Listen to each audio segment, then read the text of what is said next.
Hi, everyone. I'm Pip from Seymour Digital Media. You're listening to Know How Marketing Lab podcast. This podcast brings together different experts in marketing from our Facebook group, Cyberpunk Geeks Marketing Mixer.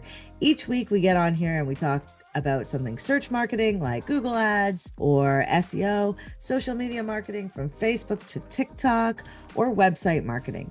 If you're a marketer or aspiring marketer, a business owner or entrepreneur, this podcast is for you. We're going to share the best SEO, search, social, and website strategies. We share tips and hacks, Google Ads strategies, what's going on in the current market. Each week we discuss something exciting and awesome in marketing. Good morning, everyone. It's Marina Little from Littleworks Indie Media, and this is Geek Speak with Greg. Greg, do you want to introduce yourself? Hi, everyone. I'm Greg with Original 72 Creative, and we're a full-service website graphic design and digital marketing firm in Vancouver.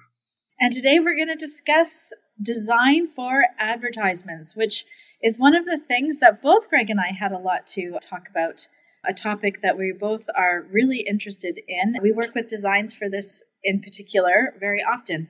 So, Greg, where do we start when we think about designing for advertising? There's a lot about design and graphics and, things to consider. So, Yeah. right off the top, I think I want to mention that people really need to put more consideration into their graphics, just in general. Because Totally. We will go through a couple of things, but I see so many people posting things on Instagram or Facebook thinking they're going to get something out of it.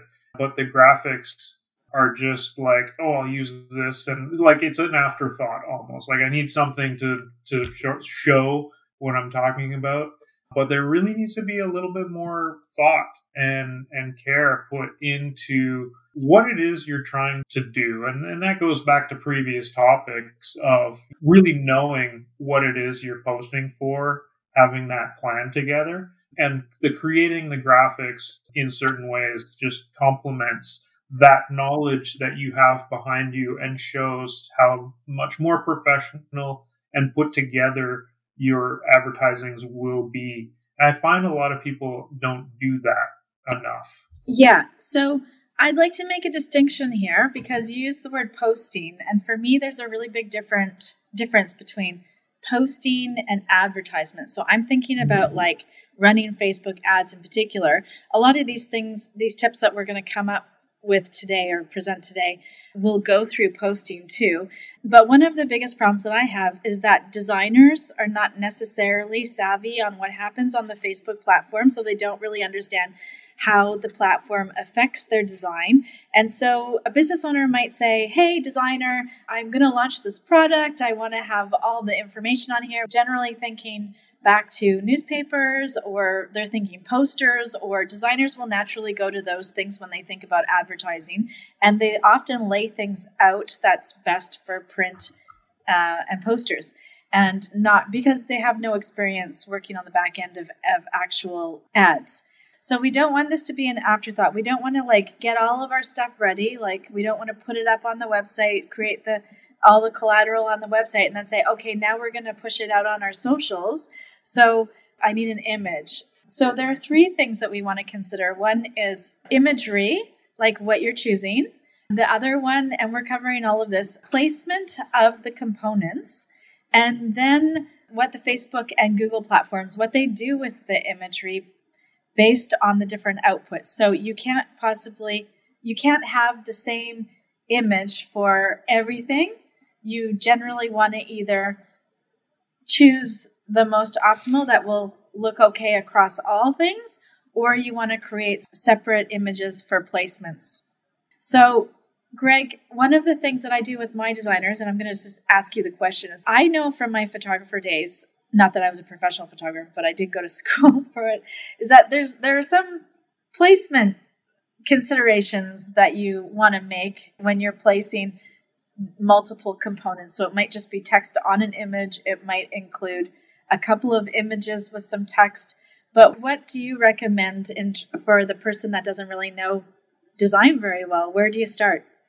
Yeah, I mean, I see that all the time with images, and they're like, I want to use this in a graphic, and I want to say this. And then I'm like, where am I going to put this on this graphic? Because there's like not really a good place. Yeah.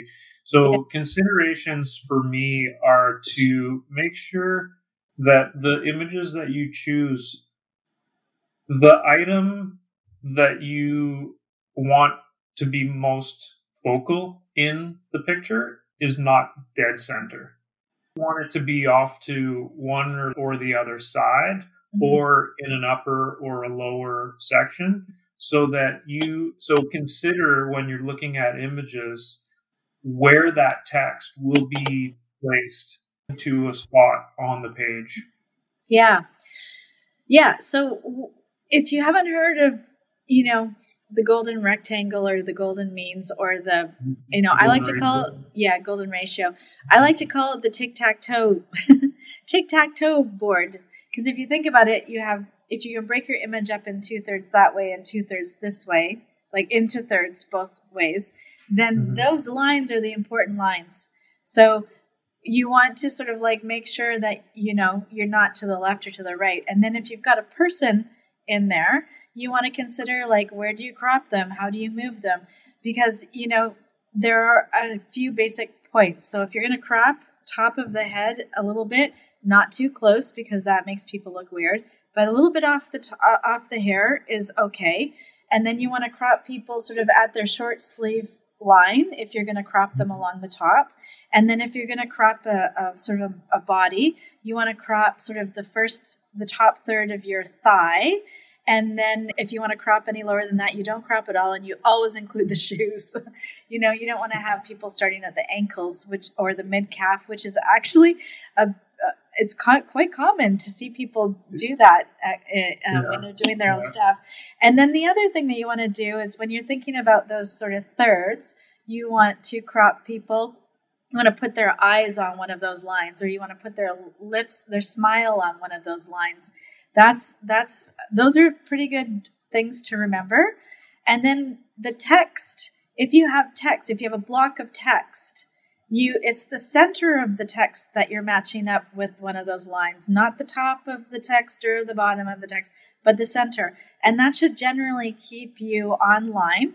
And the one thing that I love, and that I always get my new social media people in who don't maybe have a background in visual any language or design or anything, I'll get them the book called Design for Non-Designers.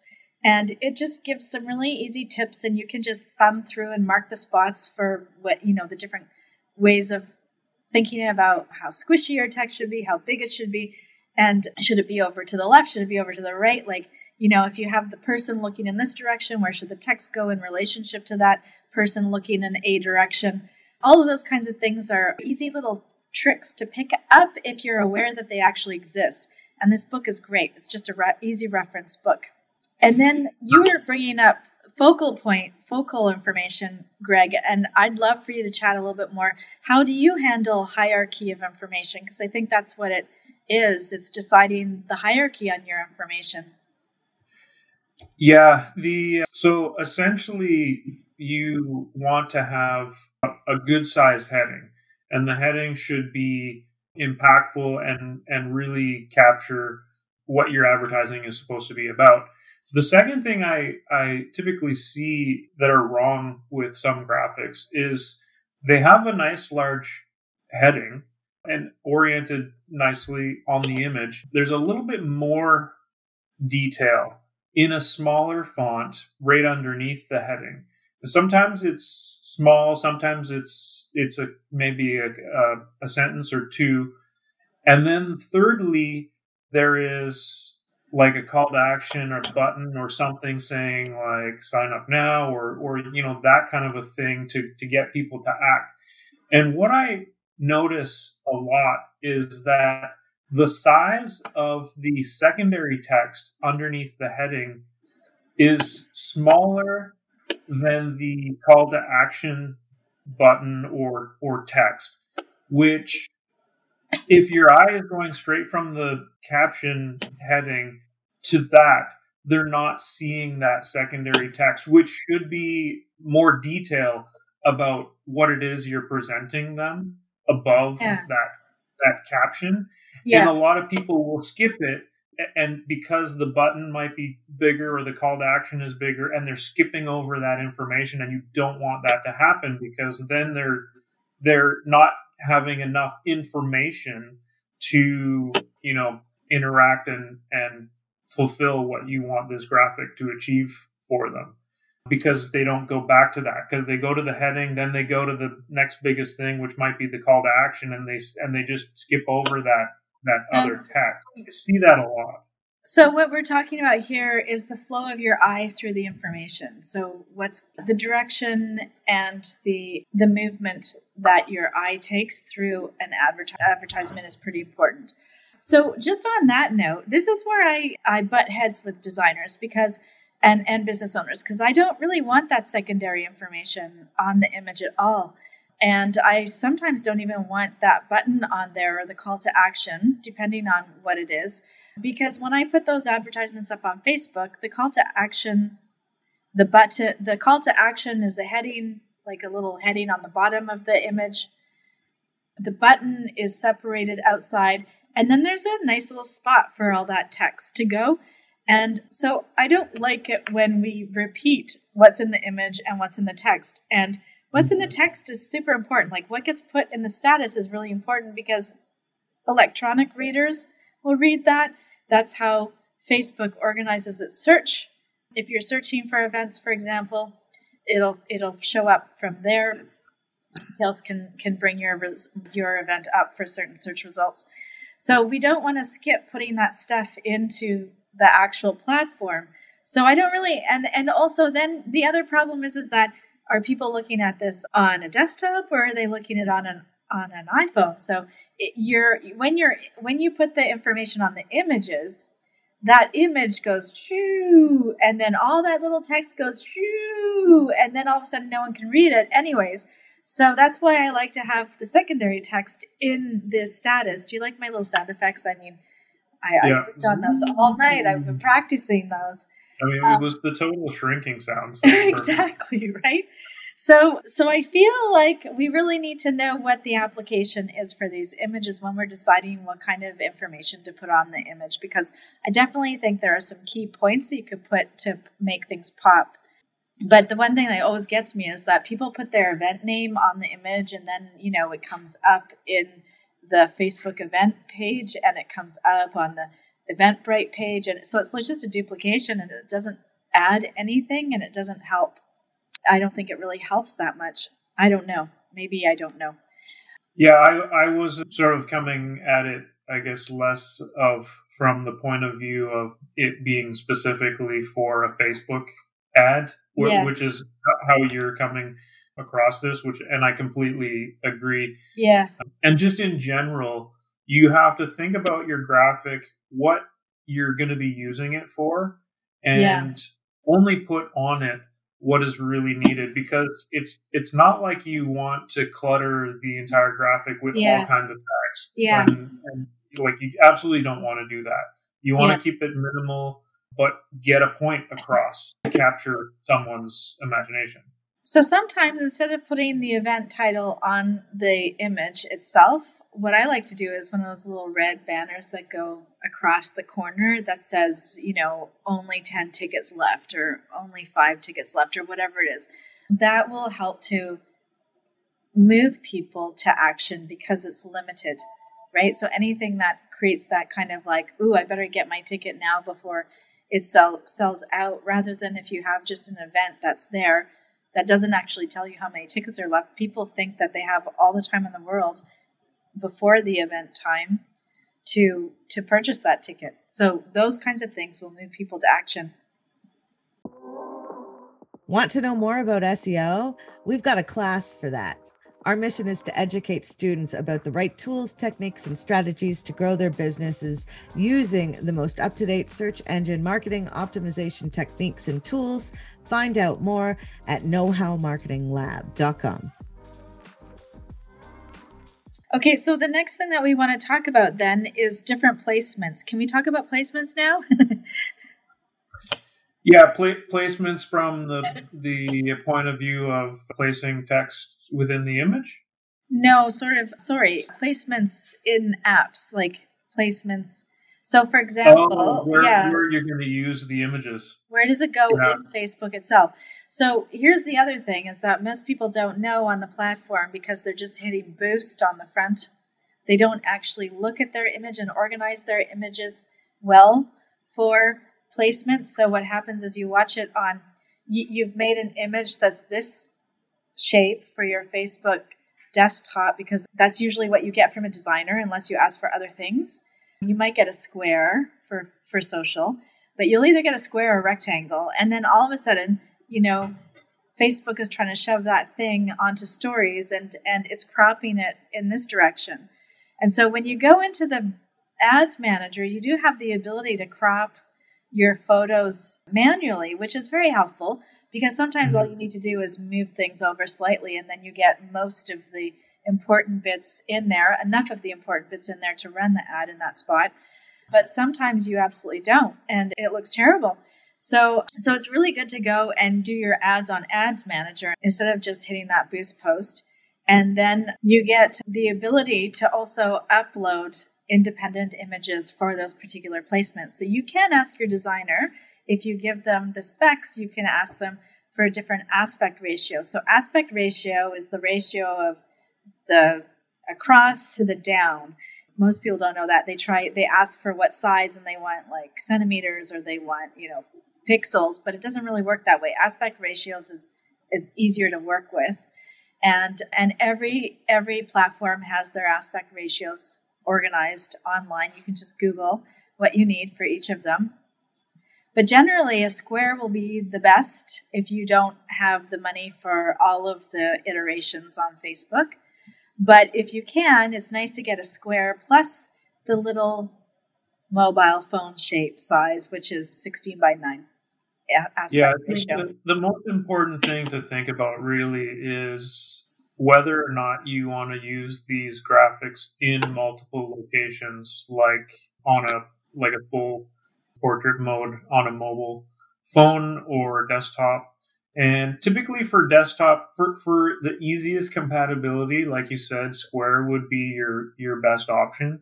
But if at all possible, you want to create your graphics with the specific sizing of each of the Yeah, places I that you agree. want to use it for. I Yeah. agree. That's And totally easy.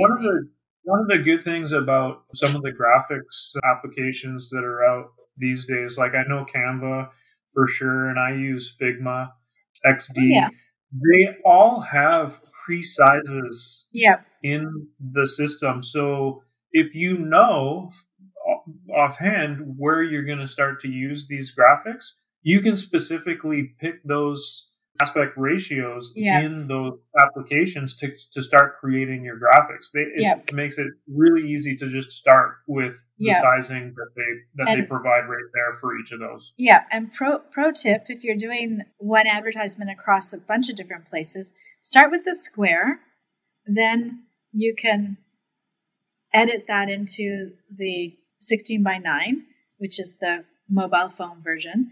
And then you can also do a rectangle one for, let's say you're doing a blog post also for it, or a MailChimp banner. You want a MailChimp banner? You can go from a square to a rectangle easier. What's really hard is going from a rectangle, designing everything up all really pretty in there, and then trying to get it into a 16 by 9. That is like, trust me, don't start there. Start with your square, move to the phone, go back to the square, move to the rectangle. And Canva should be able to organize that nicely for you. It won't be exactly the same. You'll have to put your components in different places, but it'll at least be a cohesive campaign. It'll look good across all places. Yay. Yeah. So somebody's Absolutely. asking if they'd love to see some graphics examples. So, okay, we'll try and post some. So if you're not watching this in the Facebook Cyberpunk Marketing Mixer group, that's where you want to come because that's where we will post some examples of designs and where to put things and all that stuff. We'll see what we can come up with. Do you think we can do that, Greg? Yeah, I'm pretty sure I have some graphic that I've created that I Terrific. can share. Yeah. Terrific. Okay, so what other aspects have we not hit on that's on our little notes? A couple of things that we had considered talking about were colors. Oh, yeah, of course. And making sure your graphics basically stay on brand. I was coming at this a little. Obviously, you're heavy on graphics for Facebook. I was sort of thinking of it more in general, just graphics in general, creating for any use, whether it be web or social or ads. But you want to make sure you keep on your brand colors.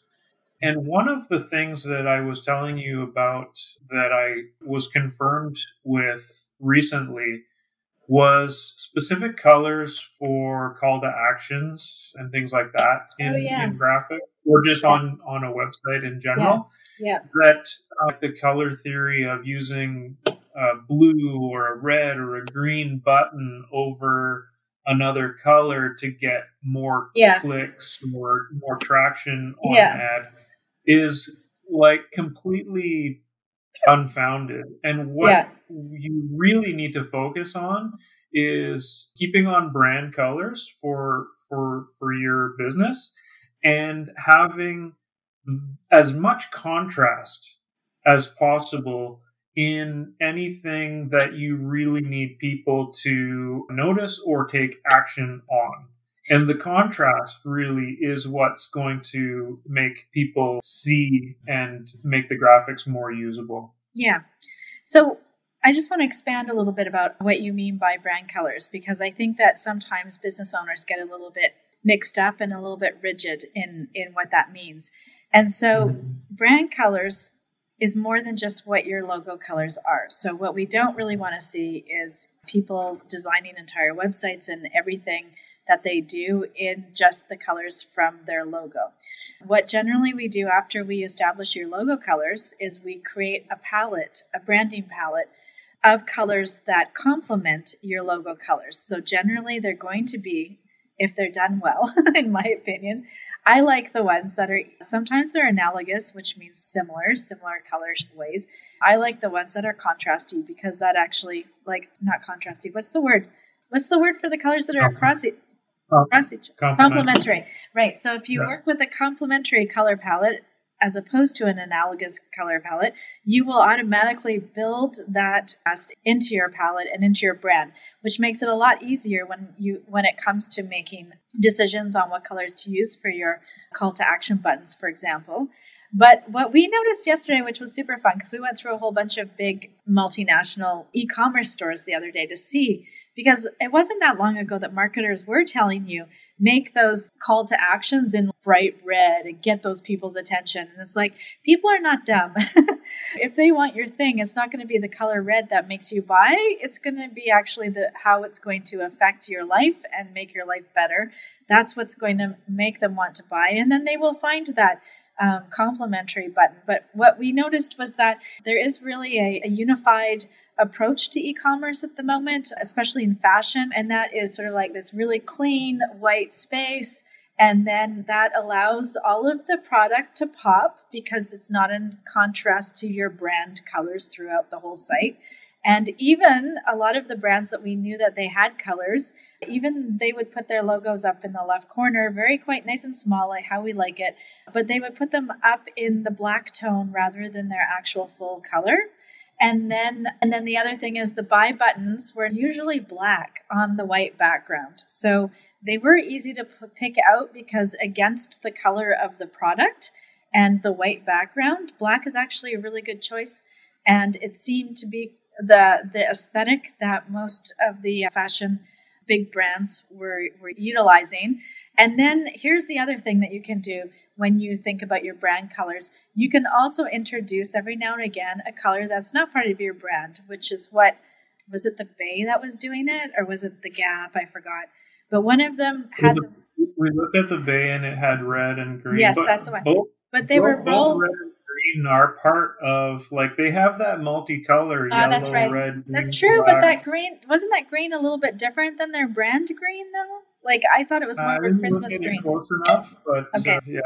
But they cleverly and beautifully integrated the green and red, which you're right is part of their brand. But I think that green was different. It was more of a tealy green rather than a greeny green. But anyways, they did it in this really subtle way where when you rolled over the buttons, the Christmas colors came up, which I thought was really good. It's almost like a little bit subliminal, but not. And it's nicely Christmas and festive, but not in your face. So I really enjoyed that little introduction of color in that weirdo little spot. And so, yeah, it's super important to have contrasty things so that things pop. Oh, I had a client yesterday and their website, we're just going to do a refresh for them. And their last website was all done in their brand colors and their logo colors. No other palette except for I think 3 colors. And she was complaining that she felt her site looked washed out.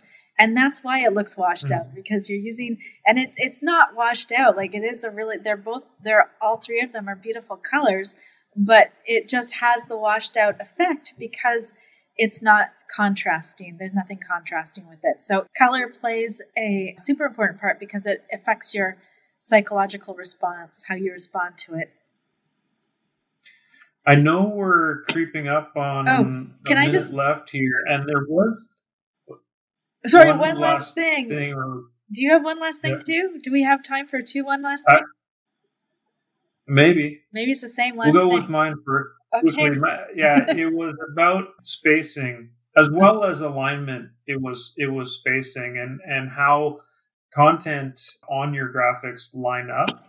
And the spacing, meaning how far apart things are from one another, so that it creates a little bit of like that negative space within. And so items on your graphics aren't competing with each other are really important in the overall aesthetic of what your graphics end up being. Yeah. And especially I see people go a little bit in the wrong direction with this spacing. When I think about it like padding around the elements. So if you've got a box of text, it doesn't go right down to the corner of the image that you're using. There's a little bit of a space. Your logo is not smushed up down at the bottom there. It's got a little bit of space, and you should have a branding document that actually dictates how much space that actually is. But if you don't have close something can come to your logo. Yeah, exactly, because you don't want things butt up. It makes people anxious when you've got things really touching and stuff like that. It actually has this effect. And then the last thing that I wanted to bring up was the types of images. So I always explain when I'm choosing images, I don't choose images that are descriptive. So unless you're selling a product. If you're selling a product, you're going to use the product. But if you're selling a service, you don't really need to be descriptive. So for example, if I'm selling social media training, I don't want to be putting out Facebook and Twitter logos and stuff like that. I work on the idea that you want to create an image where your client is going to be able to imagine themselves in that space. So I think of lifestyle. I look at happy, not stressed out, entrepreneur type looking people where the training has actually impacted their life, that they feel really great about things. So you want to kind of do that sort of thing. And people do convert better than other kinds of stock images, and non-stock images convert better than stock images. But if you only have stock, pick something that doesn't look so stock-ish. You know what that looks like. And animals convert really well too. So, and anything that's arresting, you want your advertisement to come out of the page when people are scrolling through. So sometimes you use, like I've seen some brands use images that have absolutely nothing to do with what it is that they're selling, but it goes really well because their brand is edgy. So the photos are edgy and they don't address any of the things that are being sold in terms of services or products. So yeah, that's how I wanted to end off. And now we're well over. Thanks for sticking with us. But they were all good points. So thanks. All right, so that's all we've got for you this week. And next week, you can join us again in the Cyberpunk Marketing Mixer Facebook group, if you're not watching us there already. And I'm just trying to find, I have it up. Where is it? It's just everything's a little slow. It's going to be our monthly marketing roundup. All right. Next week is the monthly marketing roundup. So join Greg and I along with Pip and Phelan, and we'll see you next week. Have a great week. Thanks, everyone. Thanks.